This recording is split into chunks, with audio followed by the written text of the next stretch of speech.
জুলাই আগস্টে সংঘটিত গণহত্যার দায়ে মানবতাবিরোধী অপরাধের মামলায় ক্ষমতাচ্যুত প্রধানমন্ত্রী শেখ হাসিনা ও সাবেক স্বরাষ্ট্রমন্ত্রী আসাদুজ্জামান খান কামালকে মৃত্যুদণ্ড দিয়েছেন আন্তর্জাতিক অপরাধ ট্রাইব্যুনাল।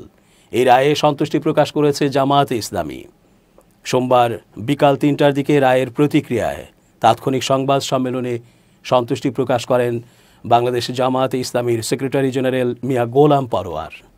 তিনি বলেন, এই বিচার যথার্থ হয়েছে, এই বিচার স্বচ্ছ ও নিরপেক্ষ ছিল। ট্রাইব্যুনালের রায় সারা পৃথিবী সরাসরি দেখেছে। সেক্রেটারি বলেন, এর আগে ট্রাইব্যুনালে জামায়াতের শীর্ষ নেতাদের ফাঁসির আদেশ দেওয়া হয়েছিল, যা ছিল সাজানো। ওই সময় আদালত চত্বর থেকে সাক্ষী গুম করা হয়েছে, স্কাইপ কেলেঙ্কারির ঘটনা ঘটেছে, বিদেশ থেকে রায় লিখে দেওয়ার ঘটনা ঘটেছে।